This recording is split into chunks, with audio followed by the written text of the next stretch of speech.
everybody, and welcome on into WWE's The Bump. We are fresh off the heels from Backlash France, where WWE made history. The first premium live event in the country of France. And oh my goodness, were the people excited and were they ready? I'm Megan Morant. He is Sam Roberts. He is Ryan Popola. You guys, I don't know if words can quite accurately describe how excited this crowd was, and they were like that all night, Sam. Well, we got to try to make words describe it, because otherwise there's no reason for us to exist. I think that any question that anybody had as to why is Backlash happening in France was answered immediately. It was answered a night early on SmackDown. We were talking about it, the anticipation that I know I felt for this show based on how wild that crowd was on SmackDown on the kickoff show, but then boom, it kicked into high gear the minute that Backlash started, and it didn't stop the whole night. I was just about to say, it never stopped in these international premium live event crowds. I feel like the ante just keeps getting upped and upped with how rabid and just absolutely into it they are, and this was a unique, singular, awesome experience. I can't wait to talk about it. The energy was palpable. Yeah. The crowd was so excited to see their favorite WWE superstars for the first time in France for a premium live event.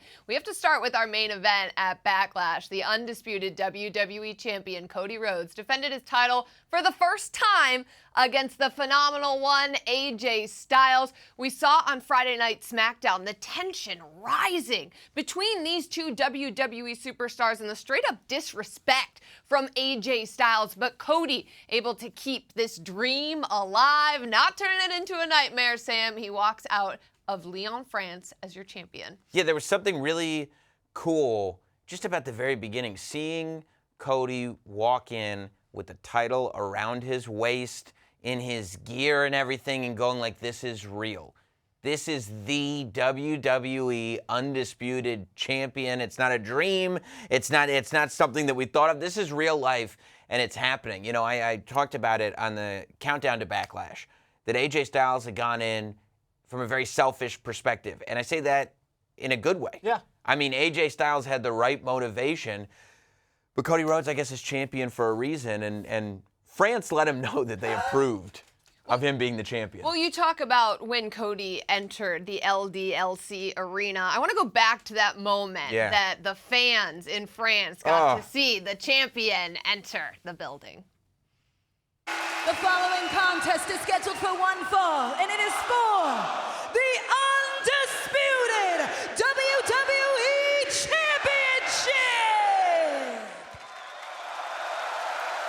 Introducing the challenger from Gainesville, Georgia, weighing in at 220 pounds, the phenomenal AJ Styles!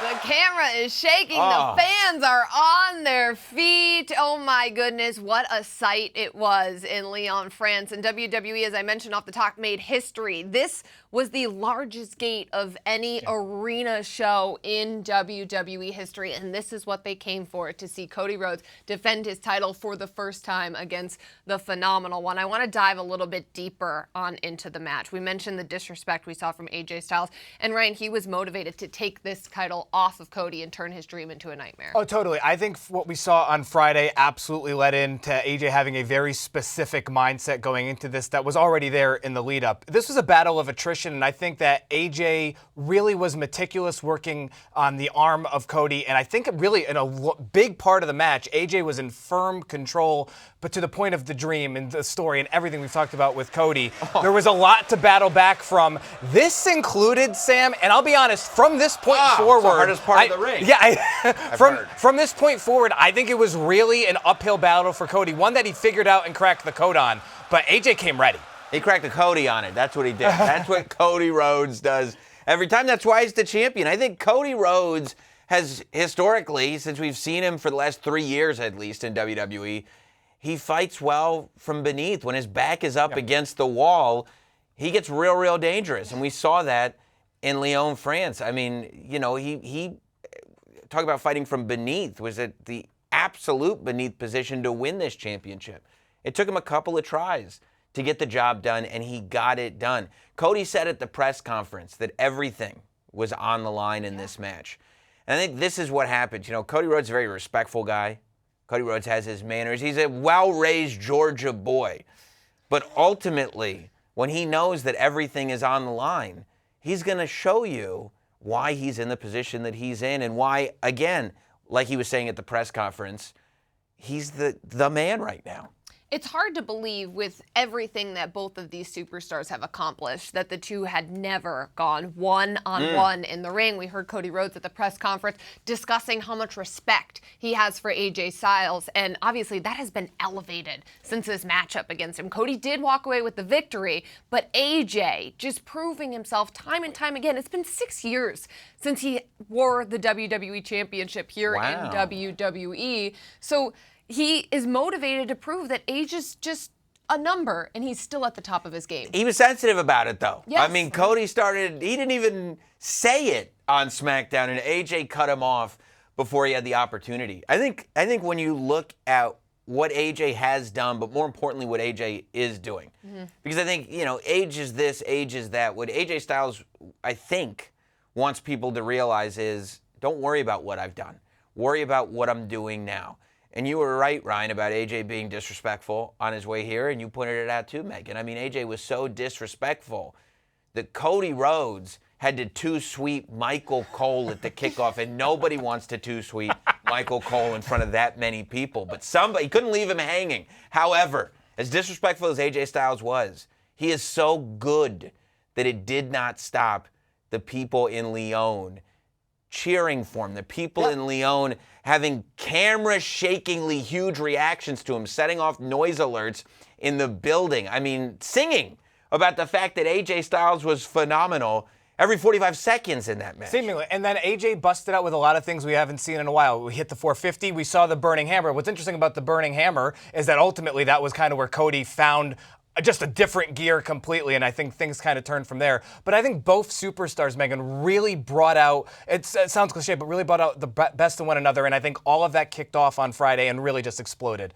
during this matchup. The champion showing up and showing out in his first title defense and coming back from that brutal apron hit that we saw from AJ Styles. How about this? Cody had to dig deep to get this. Out of desperation, he throws AJ through the French announce table, and this was a moment where things shifted for Cody Rhodes. Obviously, he was battling AJ, and he was down after that apron hit, but that was a moment where Cody could shift the momentum in this matchup. I think it was one of those moments where AJ Styles was going, these are the rules that we're playing by here. Yes. Like, I'm not worried about locking you in an armbar. I'm not worried about proving that I'm the best technician. I came to hurt you. Yes. I came to hurt you so bad that your shoulders stay on the mat long enough that I get crowned the undisputed WWE champion.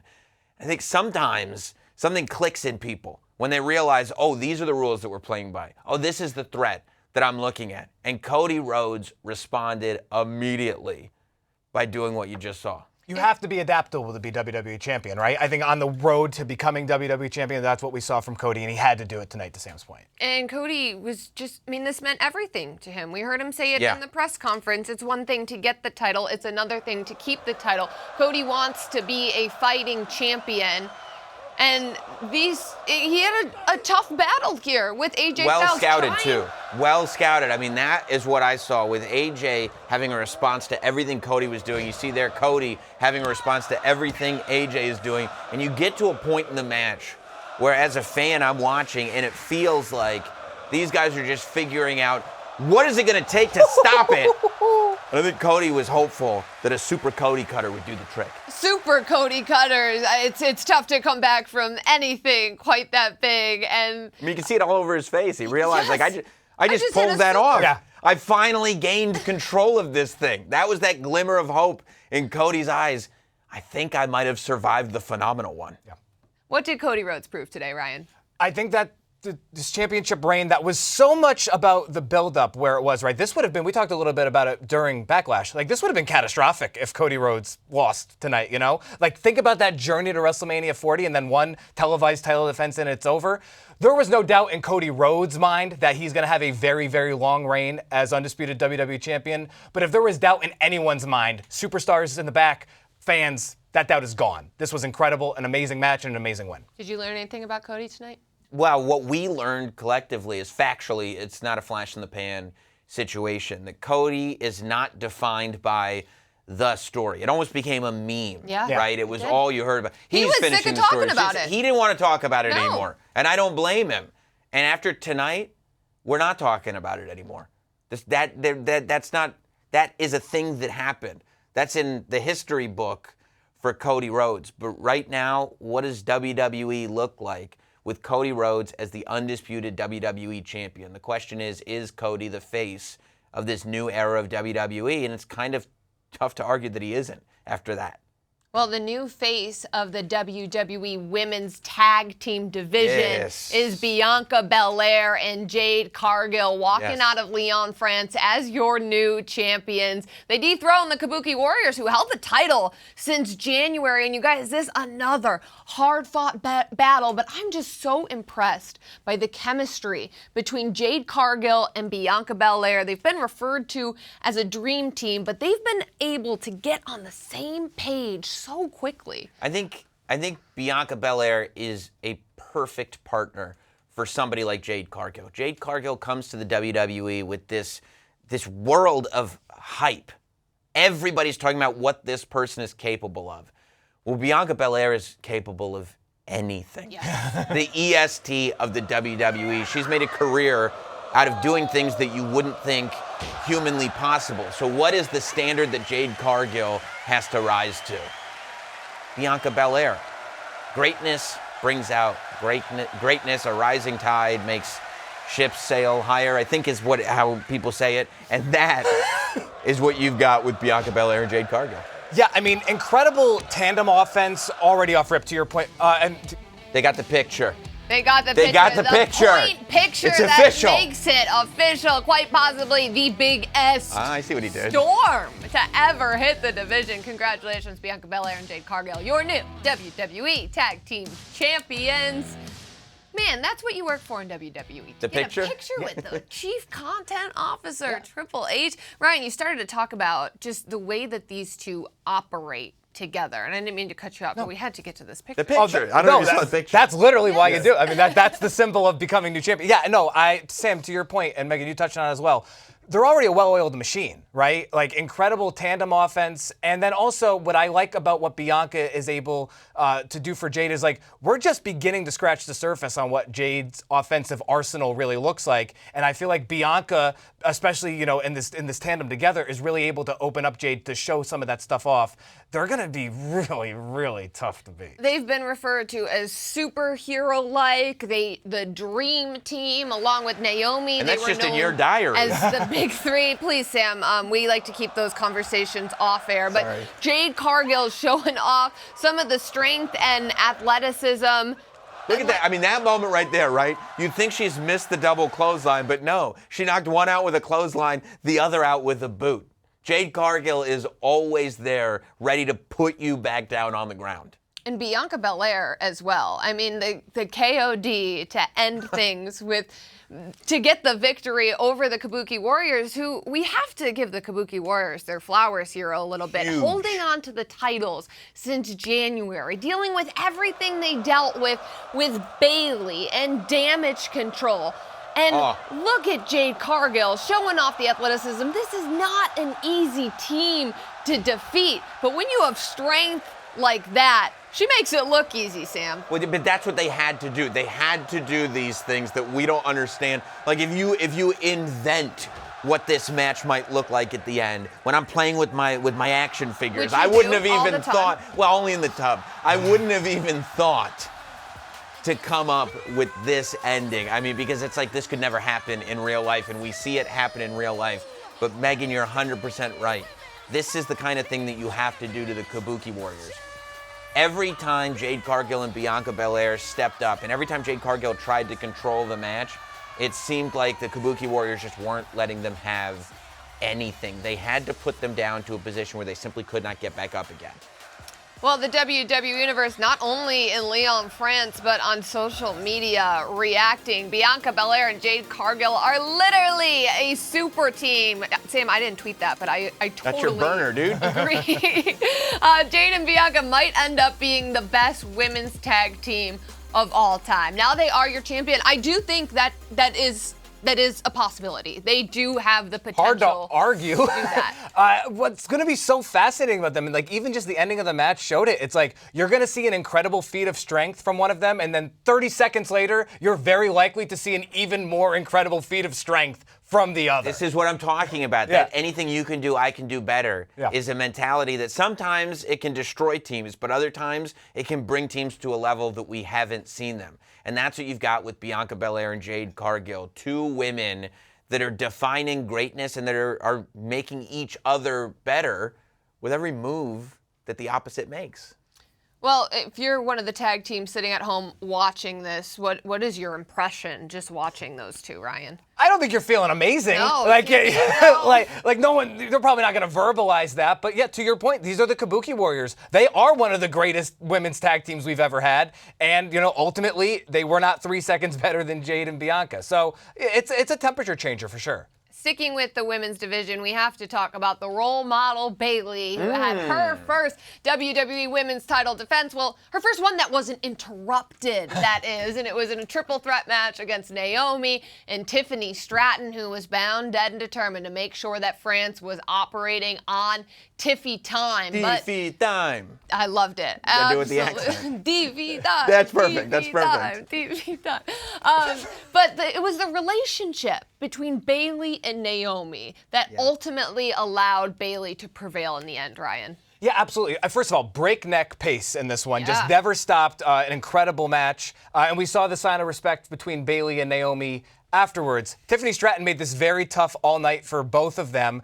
But yeah, ultimately, there was a moment there, Sam, where I thought that Tiffany had pretty much neutralized both of them, but ultimately they were able to counteract Tiffany, and then it comes down to Bayley and Naomi in the end. Well, to get to your point about that relationship affecting things, this could have gone a number of different ways with all the moving parts in this match, but there were a couple of times where Naomi remembered that friendship. There were a couple of times where Naomi slowed herself down. There was even some points where she took some shots at Bayley and regretted it. Yeah. That's not the mentality that you need if you're going to win a championship. Once you get in there, once the bell rings, it's not about being friends anymore. The great Scott Hall once said, you can make friends or you can make money, and I've already made enough friends. I'd like to make some money. To make money, you got to win championships, and that's what happens when the bell rings. And Naomi's been eager to prove that she's better than she's ever been before. She's showing off some athleticism as we see her here in the match, sticking it to Bayley. So sometimes that there you friendship, go. That's when whatever was in her Yes. brain, because she didn't remember she was friends there. Whatever, Yeah, there's that's no what she's got to remorse hold on there. to. That's what Naomi has to hold on to, because Naomi is every bit capable of being the WWE Women's Champion. Naomi is every bit capable of sitting at the top of this division.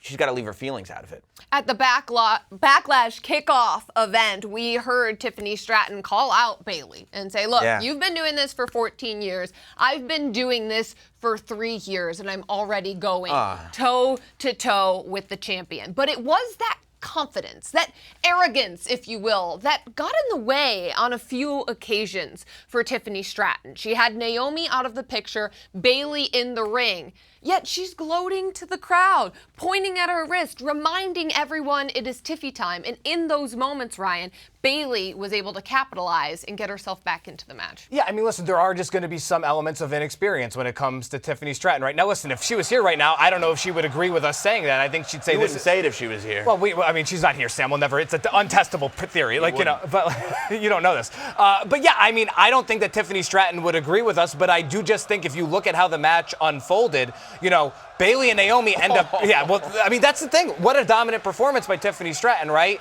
But Bayley and Naomi don't have to come out with a 1D to Tiffany Stratton if she's not taking those moments, right? Ultimately, there probably was a better use of time. With that said, Sam, she was seconds away from winning this thing. And this is where I thought it was going to happen. The prettiest moonsault ever that she rarely ever misses, but the timing by Naomi and Bayley, and there it was, the teamwork. Yeah, and you're right. The teamwork kicked in, but that prettiest moonsault ever so rarely misses. To not take the chance, I think would have been a mistake.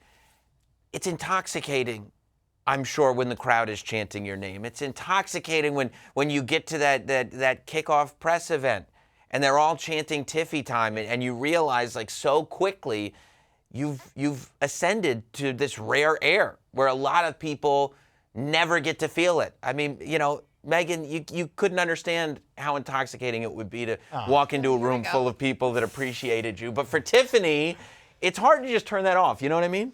I mean, I will never quite know what you mean, as you pointed out. No, I didn't mean it like that. Thank you so much for doing that. But That's not how I meant Bayley, it. a deserving champion. She came through a lot to get to this point. She walks out of Lyon, France as still your champion. Our very own Kayla Braxton had the chance to catch up with Bayley after Backlash.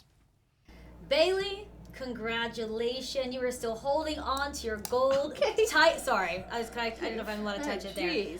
No, seriously, congratulations. You had one hell of a match at Backlash. How does it feel to be walking out as still the champion? I feel so good. And yes, it had 100% to do with those amazing fans out there. I have been doing this for a long time.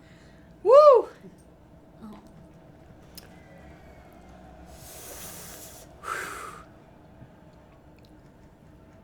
Just letting, someone walk in very quietly. That's why I stopped. It's not because I'm tearing up. I feel more emotional than WrestleMania. Because, God. Listen, I know you're trying, you're proud of your thoughts, and that's just a true testament to how much y'all appreciate all of your fans, obviously. But when we come overseas, I feel because like they said, they don't get a chance to see you as often as we do in the U.S. So. They were singing your song, hey. Yeah, pretty good, right? Pretty good. I feel so grateful that I have my own chant. I have my own song. Obviously, it's a remix of a DJ song. Shout out, hey baby, that's the actual thing. But, I feel so grateful because it's not like they could sing that to anybody else, okay? So I think I will always be remembered in the wrestling world, in the WWE world, as long as I come here and they could sing that song to me, and it'll live on forever and ever, and that's all I need. The championships are great. Having an amazing match with my good friend Naomi and Tiffany, she did pretty good. She'll get there, but those kind of things, those interactions, that energy is what makes it special. It's cheesy, but it's so true. It's okay. It's okay to be emotional sometimes. Being in touch with our feelings is good sometimes, Bayley. Thank you, therapist. Appreciate that. Listen, I know you all probably want to go celebrate, but congratulations, and we're looking forward to what's next for the champ. I'm sure all the women in the locker room need to watch out. Yeah, watch out. You too. Me too. Yeah. Okay. Because you touched it earlier, and I just Can I come celebrate with you then? Yeah. Do you like tequila? Yeah. Okay. All right. Champagne. Congratulations. Okay, thank you so much. Sam, she was talking to you too. Look out. Look, Bayley is not above going after an announcer. No. Kayla, Michael Cole. Yeah. But I mean, something that Bayley said there that is like so true is and it kind of the chant for me really helped tell the story of Bayley and this journey that she's been on. 'Cause Yeah. we could talk about Tiffany and how exciting it is to have this new superstar get to the top level so quickly, and Naomi, and to see her finally realize that potential. But Bayley has been on this journey for years. This is something that the foundation has been laid for. I remember when the first time I heard that the Bayley song being sung by the crowd was when Bayley was in NXT in the UK.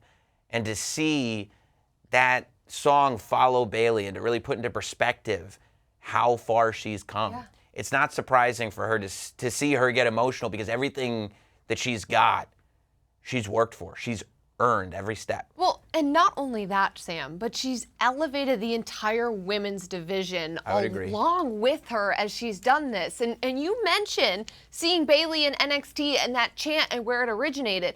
In this triple threat match at Backlash, we got to see 3 iterations, 3 generations Wow. of NXT right here. This Wow. is actually such an amazing tweet put out. Triple threat with Naomi, Bayley, and Tiffany Stratton represents 3 iterations of NXT. Season 3, black and gold, Wow. and present day.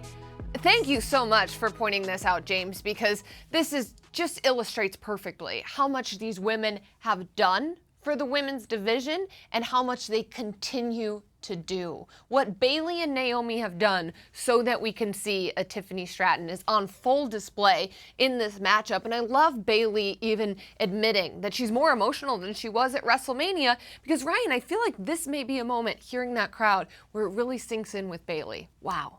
This is actually happening. We're here, we're doing it, right? Yeah. And I think that emotion that she's still, Sam, after you talk about her entire journey here through NXT and everything she's done on Raw and SmackDown, I think that she still feels that emotion now is why she's so great as a champion and why this run is going to be so special. She still cares as much as she ever did, if not more than ever.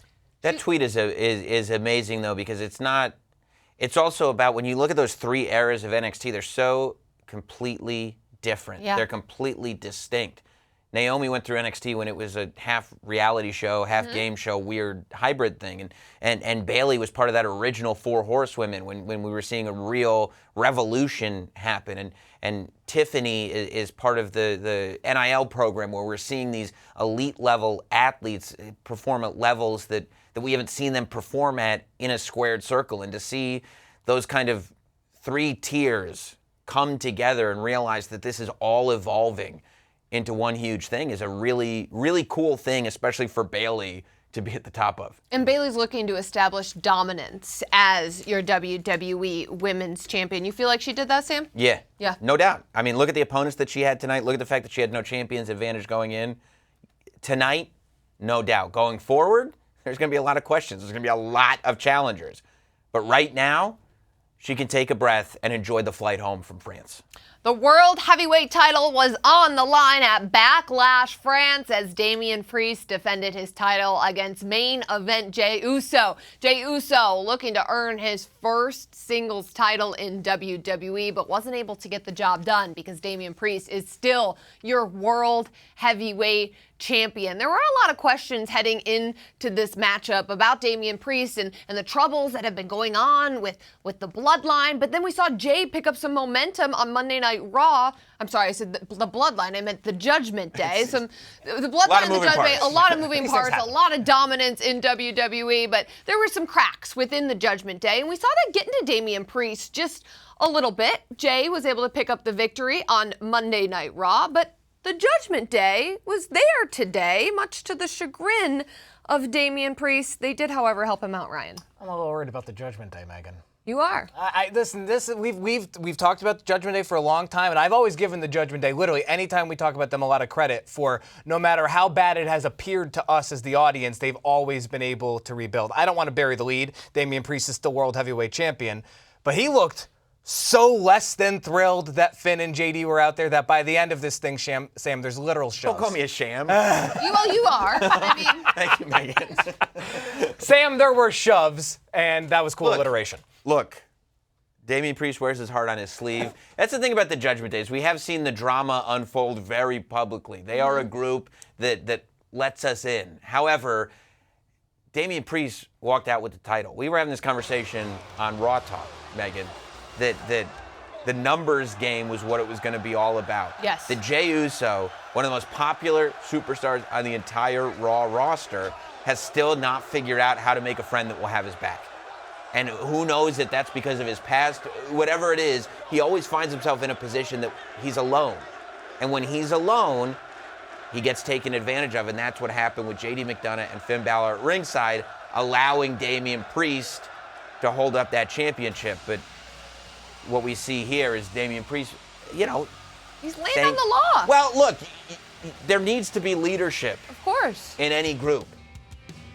There needs to be leadership, and I don't think you could deny that Damian Priest is the leader. Well- Why are they LOLing?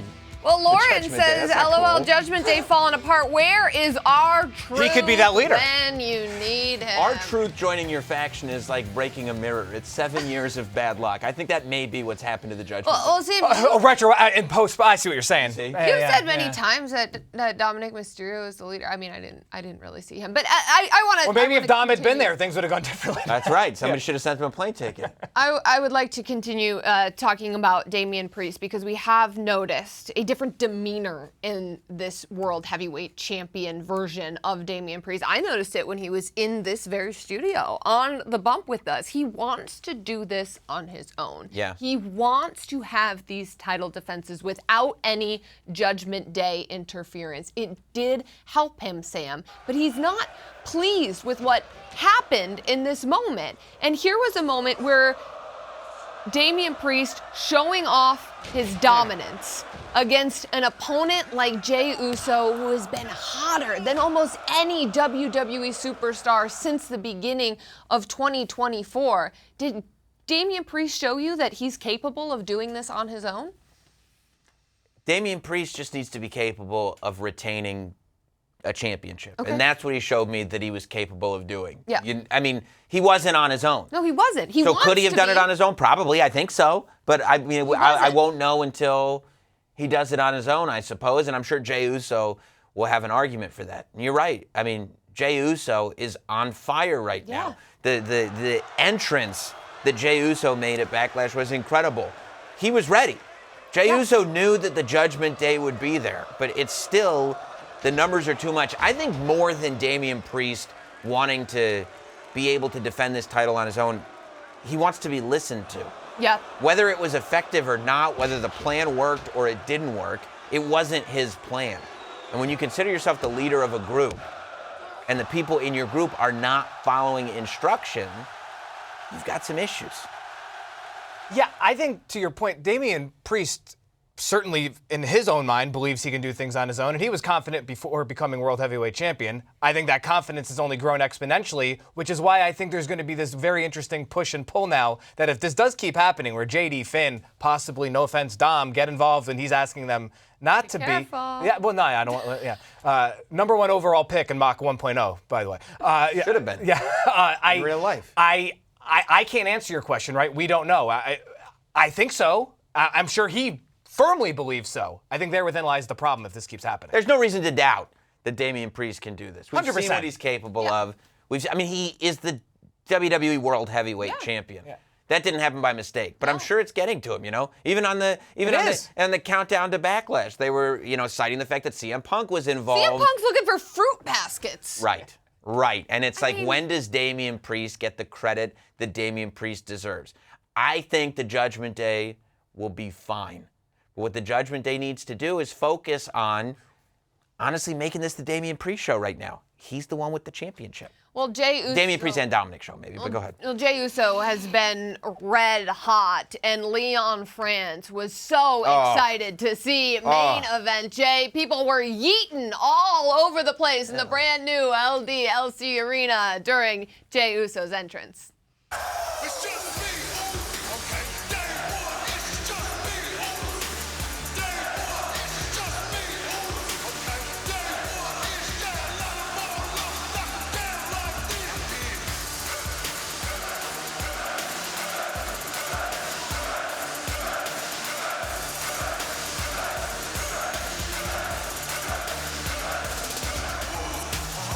Corey, I'm not McAfee. I can't get up on the table. I'm too old, but I can still yeet here at ringside. It's a long flight home. Be careful where you eat over there, Cole. Listen, you can count me in on the yeet train because I have been a believer in main event Jey Uso since he became main event Jey Uso.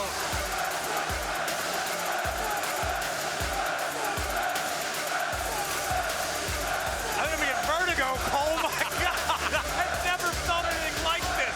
It's like the walls are moving. This is nuts.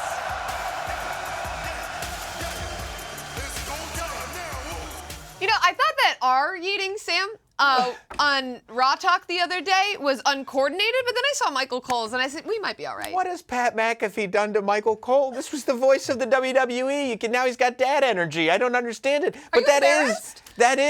I am.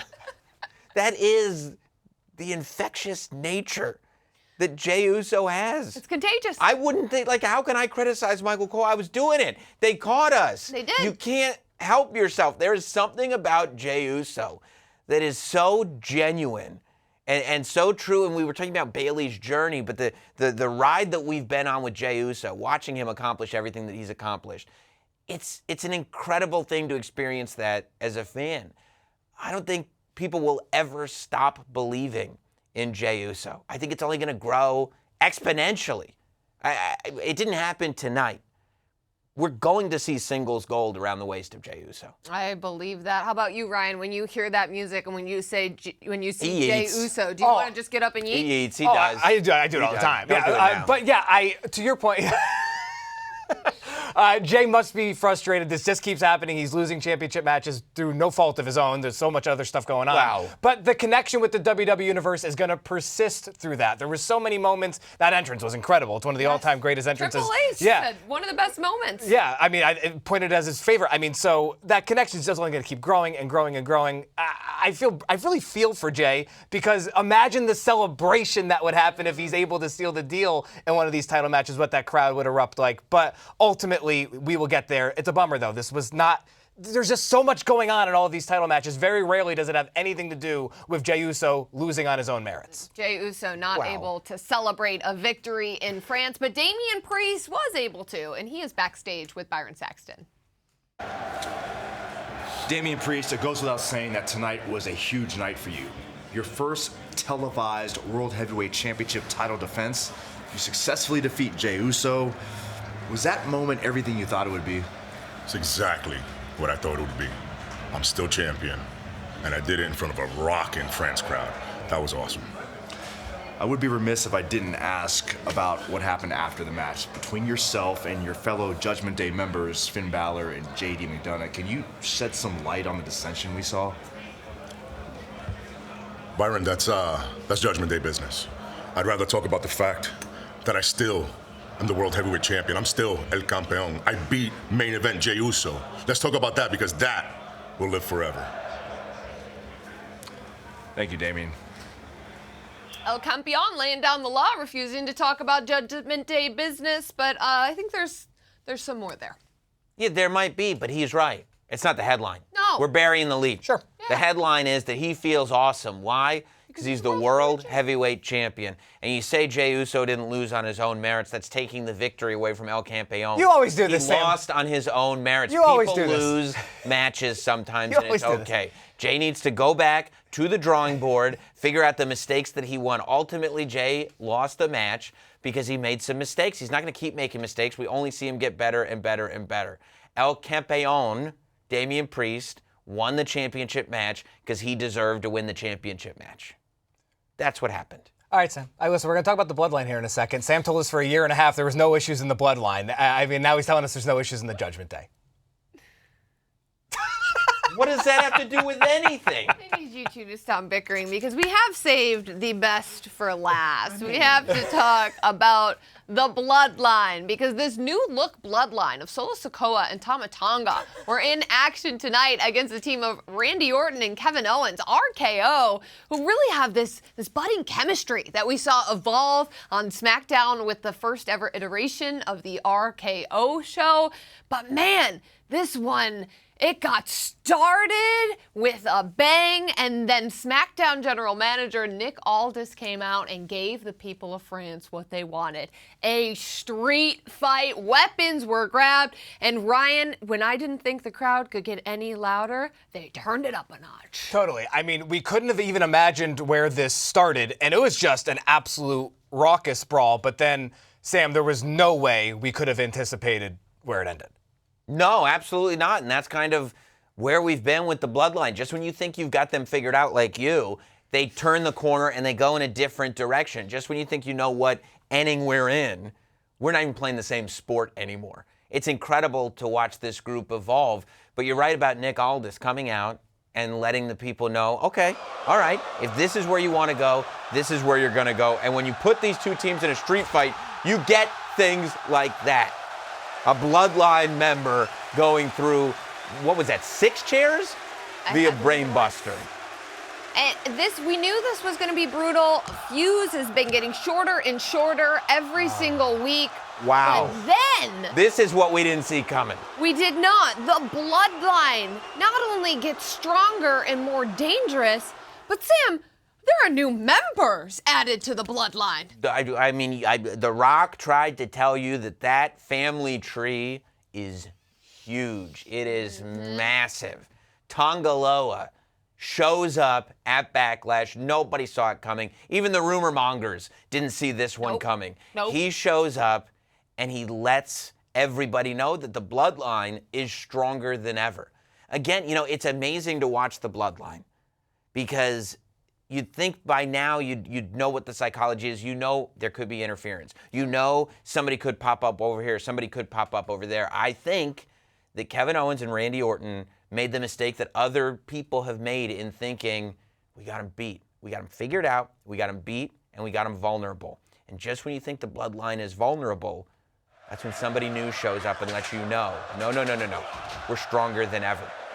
I mean, this Bloodline is so dangerous that it even has Paul Heyman timid, concerned, seeing him backstage filled with worry, looking at Jey Uso. Oh. Now you've got to wonder, that's Tama Tonga eating an RKO. He's not that familiar with the RKO. You've got to wonder how he feels getting that taste of what people like Randy Orton and Kevin Owens. Because Tama Tonga, Tonga Loa, they're coming into the Bloodline now. They don't realize that there's a WWE locker room that has been terrorized by the Bloodline for the last 3.5 years. This isn't a story that started with Kevin Owens in the last 3 weeks. This is a story that's been going on for a very long time, and all the animosity that Kevin Owens has built up and Randy Orton has built up towards the Bloodline, anybody that puts that finger up is going to get it. And Ryan, you know what is so scary about this version of the Bloodline is we really have so many questions. We have no idea who the tribal chief is. We have no idea who is calling the shots. We have no idea what MFT means. We don't know how Tama Loa got involved in this match, who sent Tama Loa. Paul Heyman has no idea what's going on. Yeah, I mean, Paul Heyman says he hasn't talked to Roman Reigns since WrestleMania. Which is shocking. Right. And then to your point about Tama Tonga, he got look at his back by the end of this match. It was destroyed. He never stopped. He only got stronger. Yeah. And I think that's symbolic for this new version of the Bloodline, if we want to call it that, overall. Because by the end of this match, by the time they're walking to the back, they have literally multiplied. They have gotten stronger. They got a massive win. And yeah, there's all this confusion for me, you, Sam, the audience at large. Solo Sikoa, the Bloodline at large right now, with maybe the exception of Paul Heyman, they're not confused as to what's going on. No, you're right about that. Oh, and this wasn't confusing at all. But Solo Sikoa still seems like he's got a handle on things. I think what's jarring to any of us that have watched Paul Heyman as long as we've watched him are these faces that he's making. When not only did he say on SmackDown that he hasn't spoken to Roman Reigns since WrestleMania, but he clearly didn't mean to. Yeah. When he caught himself going like, I just said that. I just said that on national television. I just said that to the general manager of SmackDown. I didn't want people to know that I made the call, not Roman. I mean, everywhere you go with the Bloodline, people are questioning who's in charge. But at the end of the day, still, after all this time, whose hands are getting raised? The Bloodline. Okay, so I guess I was right about the Bloodline being good. Two totally different discussions. Megan, the floor is yours, please. It was said that Destiny brought Tonga Loa back to this Bloodline. We got a little bit of a glimpse at how dangerous he can be, the brother of Tama Tonga. But Sam, what element does this add to an already dangerous Bloodline? I mean, the Tonga Loa, Tama Tonga, they have been wrecking people throughout this industry on a global level for years.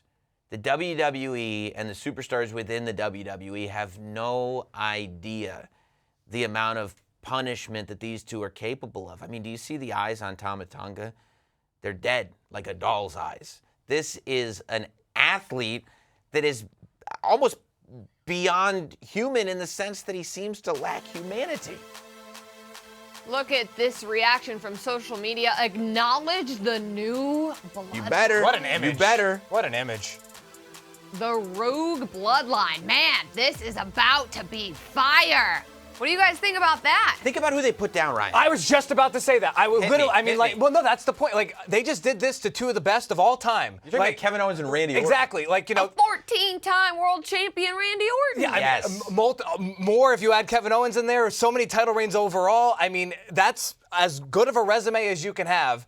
And, you know, this is just bad news for everybody else. There's only so many ways to even break it down. They're only, again, getting stronger, and this is the tippy top of the competition they could be facing. And this all started because Kevin Owens made one slight side comment that Solo Sikoa didn't like. And now we're here.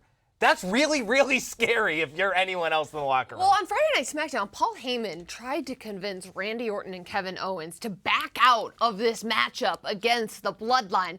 Did they make a mistake tonight, Sam? No, you can't back out. You can't. You can't back out of the match. I mean, either, you know, you can't be a coward. No. You have to stand up to what you're standing up to. But what I think is most interesting about that Yeah. is that usually Paul Heyman's got a trick up his sleeve. Mm-hmm. Usually Paul Heyman's got some kind of ulterior motive. The wise man is up to something. And that's what Kevin Owens and Randy Orton accused him of. What if? I'm dropping all kinds of what ifs this weekend, but what You're if? speculating wildly. Well, wild speculation is a key tenet. What if Paul Heyman was actually coming from a place of legitimacy for maybe the first time? What if he was actually saying, guys, I can't guarantee your safety here. We should not do this. What if there's something? Paul Heyman is a survivor, okay? Yep. This is something we've known throughout his entire career. Go back to the 1980s. Paul Heyman is a survivor.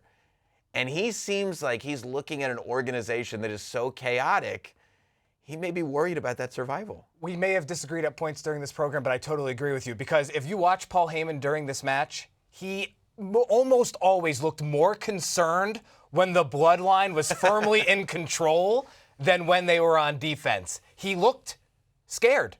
I think he is scared. I think he's scared because he doesn't necessarily know everything that's going on. What's the plan? Right. Roman Reigns and Paul Heyman always had a plan. They operated very differently than what we're seeing right now. I don't think Paul Heyman knows what the plan is. Yeah. I don't think he does. I don't know if anybody knows. I mean, somebody knows what the plan The is. Bloodline knows Yeah. what the plan is. We don't know who's calling the shots. We don't know what MFT. I still want to know what MFT is. Orders for the tribal chief. Orders of the tribal. This is where it's coming from, the tribal chief. That's what they told us. Well, you guys, the night got started off absolutely fantastic in Lyon, France. We've been talking about the crowd throughout this entire program, but before we leave you guys, we wanted to give you a listen to the reaction to Randy Orton's entrance. Oh.